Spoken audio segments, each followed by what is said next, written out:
So in this video, we're talking all things runner's knee, and there's a big thing that you need to understand if you're actually going to get rid of runner's knee. Once we've understood that concept, I want to give you 5 areas that you need to address so you can get rid of runner's knee and make sure that you can get back up to running pain-free. So let's dive straight in. If you're new to this channel, my name's Jon. I'm the head therapist at Jon W Sports Injury. I'm a sports injury therapist who wants to do 3 simple things for you. Help you understand your body better so you can get rid of pain and weakness and strive forward and hit your health and well-being goals. But we are talking runner's knee. So firstly, really briefly, what is runner's knee? Well, runner's knee is when we get a pain in the outside of our knee. So what we have going on here is the smaller leg bone or lower leg bone called our fibula that is on the outside of the knee. So this is the inside of the knee, the outside of the knee. And attaching into this is a big structure called our ITB, which I'm going to come on to in a second.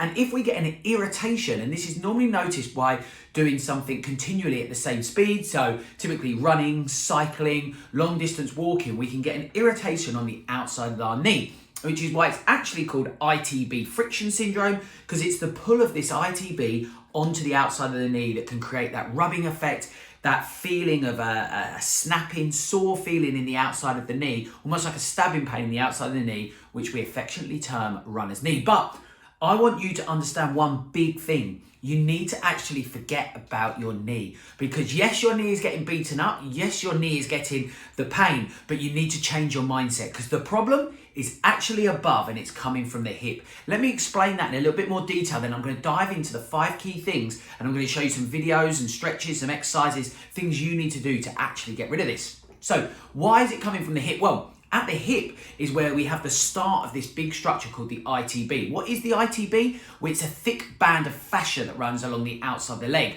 What is fascia? Well, fascia is the outer layer of all of our muscles. We have this structure that surrounds all of our muscles. I often describe it as an onion, having the main bulk of the onion being our muscle. Then we have the skin on the outside of the onion, which is our skin. And then in between that, you get that plasticky layer. We have that on our muscle, and that's called fascia. Now, we have thick bands of fascia, and no more place is it thicker than on this outside of the leg called the ITB. So that is what is pulling on the knee. But the key term being here that something is pulling on the knee, and the pull is coming from the hip, because your ITB, this big structure running along the outside of your leg, is attached to our glutes and our TFL muscle, or one of our hip flexor muscles. So when we're using these muscles a lot, we pull at the top of the chain and that pulls down on this outside structure of where it's attached on the knee. So yes, we need to work on the knee, but actually to get rid of it long term, we need to work on the hip. And we're going to call these the bullies. And what I also say that is, if we have a child being bullied in the playground,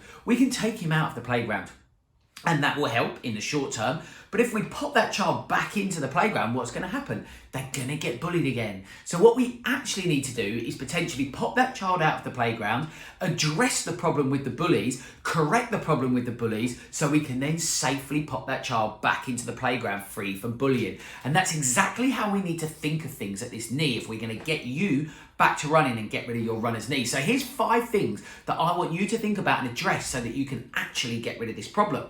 Firstly, yes, we do want to treat the symptoms. I've said about addressing the hip, but we do need to get rid of the pain at the knee. So you can do this with things like ice, some form of anti-inflammatory, and for me, ice works perfectly well in calming down. This has come about as an inflammatory problem at the knee because of this pull from the ITB. So by icing this area for 5 to 10 minutes a day, that's going to help to calm that one down and help to settle your symptoms.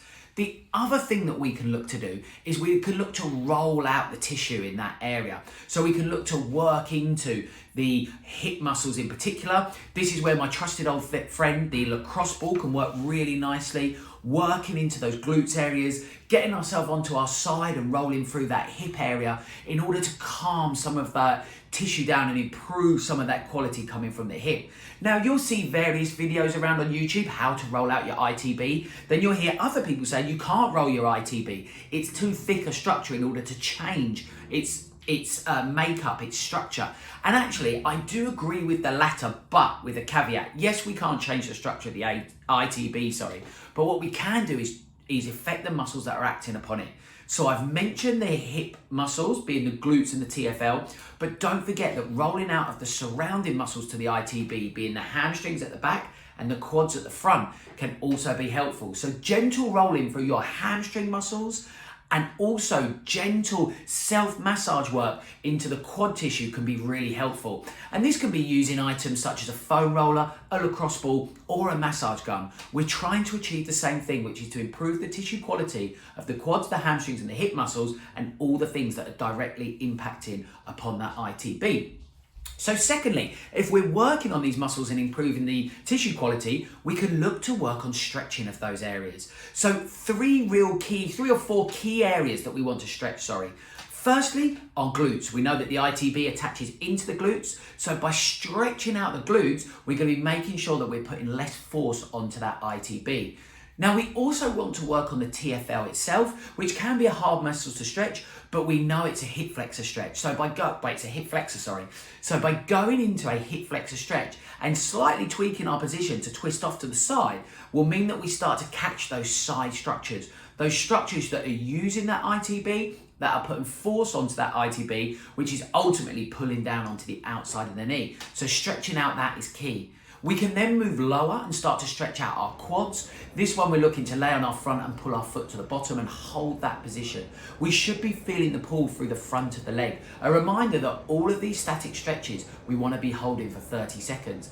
And finally, we can also stretch out our hamstrings. Real good one to work. Classically can become tight in people, holding this one for 30 seconds. Now, then once we're happy with our stretching and we've improved the tissue quality, that's when I look to drop back in our strengthening work. Because if we are developing this by running, cycling, long distance walking, we need the body to be strong enough to be able to cope with that demand. So we want to condition it with some key strengthening exercises. Now, there's lots that we can do to improve our glute activation, our glute strength, but I always start off with non-weight bearing glute exercises. So something like a clam where we're laying on our side, bending our legs, keeping that base foot in contact with the other foot and pulling the knee away. And you should start to feel that work in those glutes. But the nice thing about this is we're not putting too much pressure on that knee. You can then straighten out the leg and lift the leg up and slowly lower it. Again, what you'll be feeling is that glute muscle should be firing slow on the way down to get that added kick, that added punch out of that glute workout. And another tip is by turning that foot out, you'll feel those glutes contracting even more. Once you're happy with this, once you feel that this isn't aggravating your knee pain, and hopefully at this stage your knee pain is getting better, we can progress to some weight bearing exercises. And what I like to do is what I call heel drops off of a stair, where we're just looking to stand with one foot on the stair and then our other foot dangling over the side. This foot we lower down so that the heel touches the floor, but we're able to lift that hip back up or that foot back up. But as we lift that hip back up, the leg that's on the stair is the driving force, and that hip muscle we should feel working. And that's a great way for runners, cyclists to really target those key muscles that are utilizing that ITB to start to strengthen that up so they can cope with the demands of these long distance, same speed endurance sports. So next, what we want to be working on is making sure that we're addressing our volume. This has come about because of an overuse condition. So we know that we're probably doing something biomechanically wrong too much. So what we do want to do initially, I mentioned taking the child out of the playground earlier. That's what we need to be doing here. Settle your symptoms by removing some of that exercise, dropping the volume, and then make these biomechanical changes like increasing the strength, increasing the flexibility, increasing the tissue quality, and then slowly look to bring those back in. Don't dive back in too quickly. Don't dive back in at the volume that caused you your pain. What you want to do is allow these changes to be happening. And by making all of these changes, by settling the symptoms, by increasing the strength, by increasing the flexibility, by increasing the tissue quality, then you'll be able to return progressively back to the demands that you are looking to achieve from your sport. So I hope that's been helpful for you. 5 things that you want to do to address runner's knee. But remember, the key thing being that you have to change that mindset. It's not a knee issue per se, or it is a knee issue, but it's a hip cause. Get working on that hip so you can truly get rid of your runner's knee. Has this been helpful for you? If it has, smash that like button. That shows me that this is the type of content you want to be seeing. And even more importantly, it helps others to understand about runner's knee and to get rid of that nuisance of a pain that is stopping you from completing the sport you love. As a runner myself, I've suffered runner's knee. I know how frustrating it is. It's incredibly painful, but it can be addressed and will be addressed if you take on board these 5 steps. And if you subscribe to our content so far, well, if you haven't, why not hit that subscribe button? Because I want to take you on a health and well-being journey so you can be completed in all the sports and exercises that you want to be doing. And I look forward to seeing you on the next video. Speaking of the next video, here's another one to help you on your health and well-being journey. See you in the next one.